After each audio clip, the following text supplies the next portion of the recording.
प्रिय विद्यार्थियों, जय हिंद।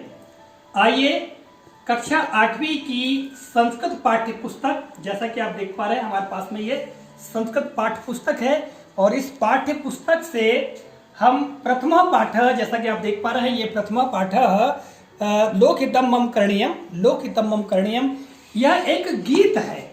ठीक है, इस गीत का आप लोगों को हिंदी में अनुवाद बहुत ही सरल और सहज शब्दों में बताएंगे। और देखिएगा मेरे साथ में है काव्य प्रवाह, जो कि इस वर्ष कक्षा 8वीं में है और आपको ज्ञात है कि वर्तमान में हमारे विद्यालय बंद है, तो हम घर पर ही रह करके इस पाठ का अनुवाद आपको बता रहे हैं और इस वीडियो के माध्यम से आप भी समझ पाएंगे। और देखिएगा बहुत ही सहज और सरल शब्दों में हम इसका अनुवाद आपको बताएंगे।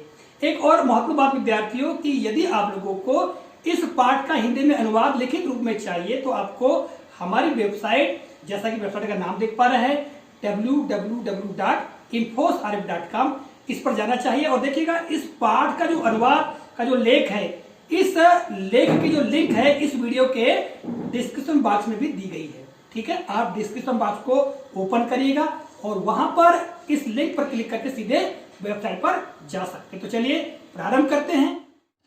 विद्यार्थियों, आप देख रहे हैं पहली स्लाइड और आपके संस्कृत विषय में सबसे पहला पाठ देख रहे हैं।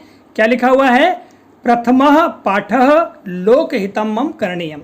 यह एक संस्कृत गीत है और इसी गीत का हम हिंदी में अनुवाद जानते हैं और निश्चित तौर से आपको बहुत ही सरल और सहज शब्दों में अनुवाद बताएंगे। आइए अगली स्लाइड में हम देखते हैं। तो जैसा कि यहाँ पर एक बॉक्स बना हुआ, डिब्बा बना हुआ पीला, और उसके अंदर क्या लिखा हुआ है काव्य? प्रथमः पाठः लोकहितम मम करणीयम। बहुत बढ़िया। प्रथमा पाठः, अच्छा, प्रथमा पाठ का आशय हुआ। प्रथमा यानी प्रथम, यानी पहला, पाठ यानी पाठ। अगर हिंदी में हम कहें तो प्रथमा का मतलब क्या होगा? प्रथम या पहला होगा। तो अगर हम हिंदी में अनुवाद करना चाहे प्रथमा पाठ का, तो क्या हो जाएगा? पाठ एक। क्या होगा? पाठ एक। पाठ एक, प्रथमा पाठ। अब लिखा हुआ है लोकहितम मम करणीयम। तो यहाँ अगर लोकहितम का हम अर्थ देखें तो लोक का क्या आशय होगा? संसार। हाँ, लोक का मतलब जनता, और जनता से क्या बनता है? संसार बनता है ना। तो लोकहितम मतलब यानी लोकहित, हित यानी कल्याण। तो लोकहितम मतलब लोक कल्याण, या हम ये कहें संसार का कल्याण, संसार का हित। ठीक है। मम करणीयम, मम यानी मुझे, हाँ मुझे, करणीयम यानी करना चाहिए। तो इसका पूरा अनुवाद क्या होगा कि लोकहितम मम करणीयम। इसका पूरा अनुवाद क्या होगा? मुझे लोकहित, मुझे संसार का हित करना चाहिए। बहुत बढ़िया। मुझे संसार का हित करना चाहिए, या मुझे संसार का कल्याण करना चाहिए, या हम ये भी कह सकते हैं मुझे लोकहित करना चाहिए। ठीक है। यस। तो समझ में आ गई बात। अब देखिएगा इस गीत के बारे में यहाँ पर संस्कृत में ही कुछ जानकारी लिखी हुई है। संस्कृते गीत परंपरा अति समृद्धा प्राचीना च। इसका क्या अनुवाद होगा? देखिए हम बताते हैं आपको।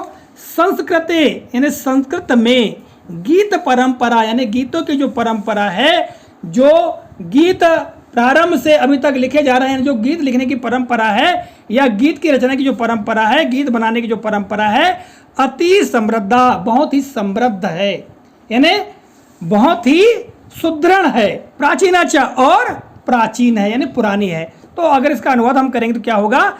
संस्कृत में गीत परंपरा बहुत ही समृद्ध और प्राचीन है।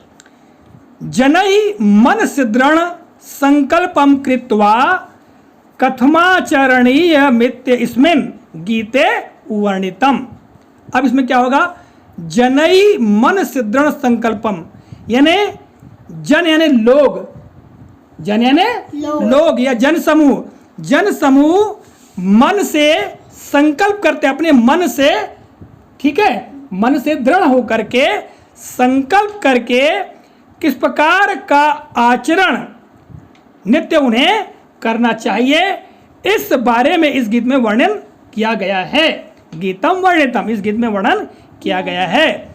गीतेस्मिन् जनेषु परोपकार भावनोत्पादम दरिद्रस्यते। मतलब क्या हुआ गीतेस्मिन, गीत में, यानी जो ये गीत दिया हुआ है इस गीत में जनेसु, जन मैंने लोगों के लिए, यानी लोगों में परोपकार भावनोत्पादन, यानी लोगों में परोपकार यानी दूसरों का उपकार, दूसरों की भलाई करने की जो भावना है वो उसको उत्पन्न किया गया है। ठीक है, यह उत्पन्न करना इस गीत में दिखाई देता है, यानी इस गीत में लोगों में परोपकार की भावना उत्पन्न हो, पैदा हो, यह दिखाई देता है। किसमें? इस गीत में। तो अब आइए हम गीत को देखते हैं और देखिएगा अगली स्लाइड में, यहाँ पर आप देख रहे हैं 3 पद। ठीक है, पहले पद में हम बात करें तो क्या होगा कि मनसा सततम स्मरणीयम वचसा सततम वदनीयम लोकहितम मम करणीयम लोकहितम मम करणीयम। एक बार मेरे पीछे बोलोगे काव्य। मनसा सततम स्मरणीयम, मनसा सततम स्मरणीयम, वचसा सततम वदनीयम, वचसा सततम वदनीयम, लोकहितम मम करणीयम लोकहितम मम करणीयम।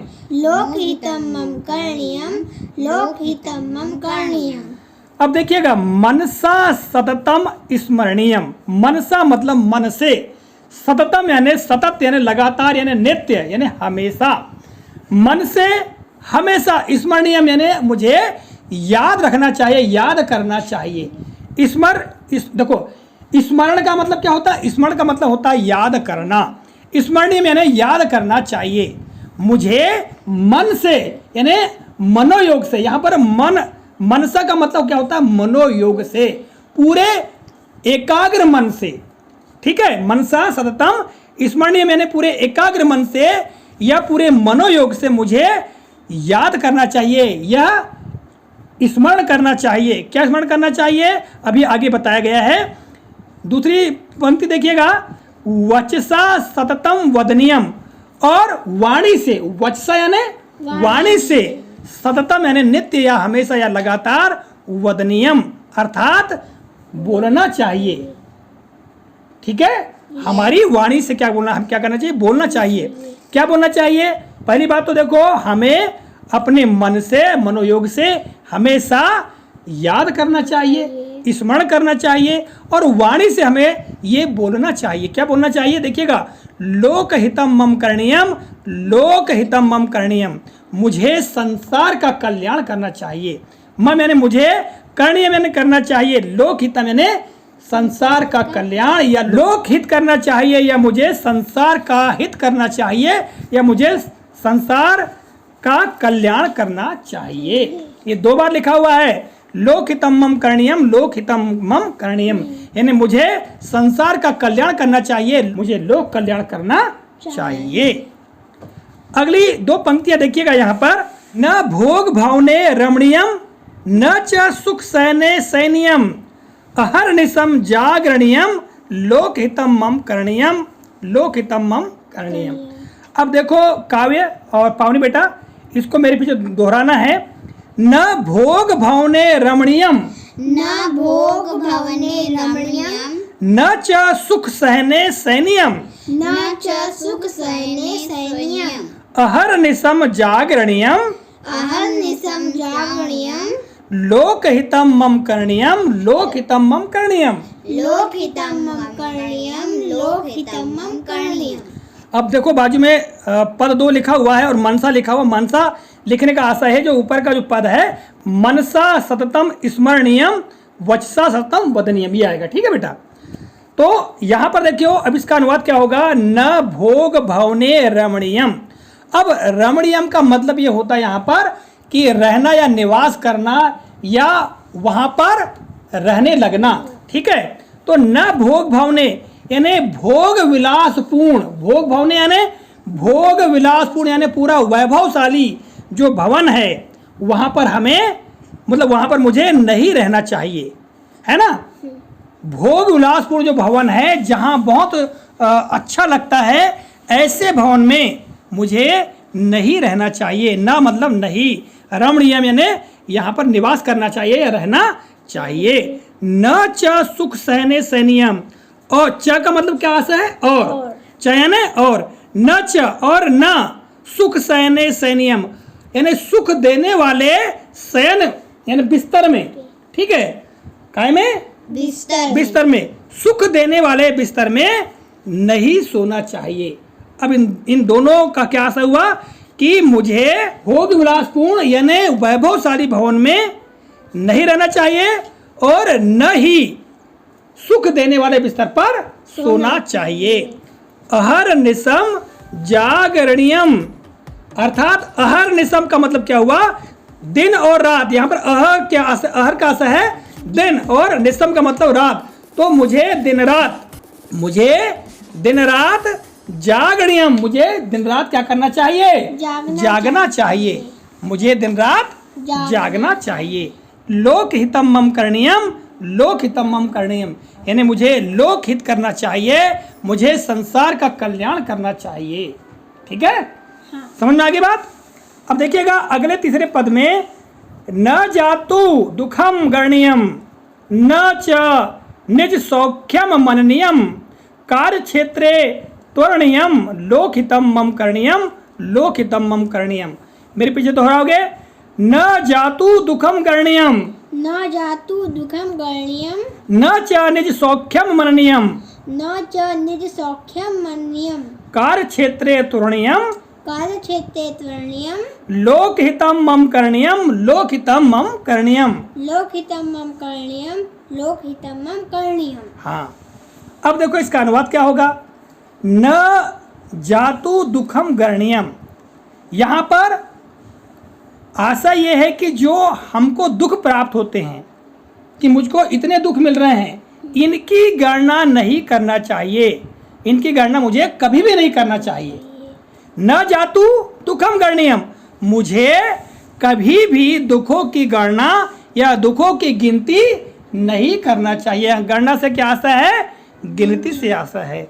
न च और न निज सौख्यम मननीयम, और ना ही मुझे स्वयं के सुख के बारे में मनन करना चाहिए। मननीय मतलब मनन यानी सोचना चाहिए, और ना ही मुझे स्वयं के सुखों के बारे में, निज यानी स्वयं और सौख्यम यानी सुख, न और न मुझे स्वयं के सुखों के बारे में मनन करना चाहिए, सोचना चाहिए। कार्य क्षेत्रे त्वरणीयम, और जो कार्य क्षेत्र है, मैं जहाँ काम करता हूँ या मैं जहाँ काम करना है मुझे, वहाँ पर क्या करना चाहिए, शीघ्रता करना चाहिए। मुझे अपने कार्य क्षेत्र में शीघ्रता करना चाहिए। लोकहितम मम करणीयम, लोकहितम मम करणीयम, यानी मुझे लोकहित करना चाहिए, मुझे लोकहित संसार का कल्याण करना चाहिए। ठीक है, समझ में आ गई बात। यस। अब देखिएगा अगले स्लाइड में अगले 2 पद दिए गए हैं। पहले मैं इनको पढ़ता हूँ, इसके बाद मेरे पीछे दोहराना बाद में। दुख सागरे तरणीयम कष्ट पर्वते चरणीयम विपत्ति विपिने भ्रमणीयम लोकहितम मम करणीयम, लोकहितम मम करणीयम। अब मेरे पीछे दोहराओगे काव्य, दुख सागरे तरणीयम दुख सागरे तरणीयम कष्ट पर्वते चरणीयम कष्ट पर्वते चरणीयम विपत्ति विपिने भ्रमणीयम विपत्ति विपिने भ्रमणीयम लोकहितम मम करणीयम, लोकहितम मम करणीयम। लोकहितम मम करणीयम, लोकहितम मम करणीयम। आज से क्या हुआ, दुख सागरे यानी दुख के सागर में, तरणीयम यानी तैरना, मुझे तैरना चाहिए, दुख के सागर में मुझे तैरना चाहिए। कष्ट पर्वते चरणीयम, और कष्ट रूपी पर्वत पर चढ़ना चाहिए। देखो पहली पंक्ति में क्या हुआ कि दुख सागरे, दुख रूपी सागर, दुख सागरे मतलब दुख रूपी सागर में तैरना चाहिए, अर्थात दुखों को सहन करना चाहिए। कष्ट पर्वते चरणीयम, और कष्ट रूपी पर्वत पर क्या करना चाहिए, मुझे चढ़ना चाहिए, अर्थात ऐसे कष्ट वाले रास्ते पर भी मुझे क्या करना चाहिए, चलना चाहिए, क्योंकि मुझे क्या करना है, लोक कल्याण करना है। क्या करना है, लोक कल्याण करना है। इसलिए इस पद में कहा गया है कि मुझे दुख रूपी सागर में तैरना चाहिए और कष्ट रूपी पर्वत पर चढ़ना चाहिए। चरणीयम मतलब चढ़ना चाहिए। विपत्ति विपिने भ्रमणीयन, विपत्ति यानी जहाँ पर कठिनाई मुसीबतें, विपत्ति यानी कठिनाई या मुसीबतें आती हो, ऐसे विपिन भ्रमणीयम, विपिन यानी जंगल या वन। ठीक है, तो विपत्ति भरे जंगल में, अर्थात विपत्ति रूपी जंगल में मुझे क्या करना चाहिए, भ्रमण करना चाहिए, अर्थात घूमना चाहिए। यहाँ आशा ये हुआ कि हमें किसी भी प्रकार से दुखों से, कष्ट विपत्तियों से कभी भी घबराना नहीं चाहिए। हमें हमेशा दुख के सागर में, यानी दुख रूपी सागर में तैरना चाहिए। ठीक है, कष्ट रूपी पर्वत पर चढ़ना चाहिए। यदि हमारे रास्ते में, हमारे मार्ग में कष्ट आ रहे हैं तो भी हम उस पर क्या करना चाहिए, हमको अग्रसर होना चाहिए, आगे बढ़ना चाहिए। और विपत्ति रूपी जो वन है उस वन की सैर करना चाहिए, उसमें भ्रमण करना चाहिए। लोकहितम मम करणीयम, लोकहितम मम करणीयम, यानी मुझे लोकहित करना चाहिए, मुझे संसार का कल्याण करना चाहिए। और देखो यहाँ पर अंतिम जो पद दिया गया है इसको मैं पढ़ता हूँ। गहनारण्ये अंधकारे बंधु जनाये स्थिता गह्वरे तत्र मया सच्चरणीयम लोकहितम मम करणीयम, लोकहितम मम करणीयम। अब मेरे पीछे दोहराना आप लोगों को। गहनारण्ये घनांधकारे, गहनान्ये घनांधकारे, बंधु जनाये स्थिता गह्वरे, बंधु जना ये स्थिता गह्वरे, तत्र मया सच्चरणीयम दत्तमया सच्चरणीयम, लोकहितम मम करणीयम, लोकहितम मम करणीयम। लोकहितमं करणीयम, लोकहितमं करणीयम। इसका आशय क्या हुआ कि गहनारण्ये घना अंधकारे, पूरे घने अंधकार रूपी घने वन के अंदर, अरण्य का मतलब क्या होता है, वन, जंगल। बंधु जना यानी जो हमारे भाई बंधु हैं, जो हमारे भाई बंधु हैं, अर्थात जो इस संसार में निवास करने वाले जो लोग हैं, जो कि गह्वर यानी होता गुफा, गुफाओं में निवास करते हैं, यानी घने अंधकार पूर्ण जंगलों में जो गुफाएं हैं उनमें जो निवास करते हैं। तत्र मया सच्चरणीयम, मुझे वहां तक जाना चाहिए, मुझे उनके पास में जाना चाहिए, मुझे वहां पर जाना चाहिए। ठीक है, समझ में आई बात? एक बार फिर से दोहरा देते हैं। गहनारण्ये घना अंधकारे, यानी गहन जंगल, यानी एकदम घने जंगल जहां पर घना अंधकार छाया हुआ है, और जहां की गुफाओं में हमारे भाई बंधु रहते हैं। तत्र मया सच्चरणीयम, वहां मुझे क्या करना चाहिए, जाना चाहिए। लोकहितम मम करणीयम, लोकहितम मम करणीयम, मुझे लोकहित करना चाहिए, मुझे जगत कल्याण करना चाहिए। लोक का मतलब जगत, तो मुझे जगत कल्याण करना चाहिए। तो बेटा ये पूरा गीत था, इसका हमने आपको हिंदी का अर्थ बताए हैं। आशा है आप सभी लोगों को इस पाठ का अनुवाद समझ में आया होगा और आप अपनी पाठ्य पुस्तक से इस अनुवाद को आसानी से लिख भी पाएंगे। मिलेंगे अगले कालखंड में, तब तक के लिए जय हिंद।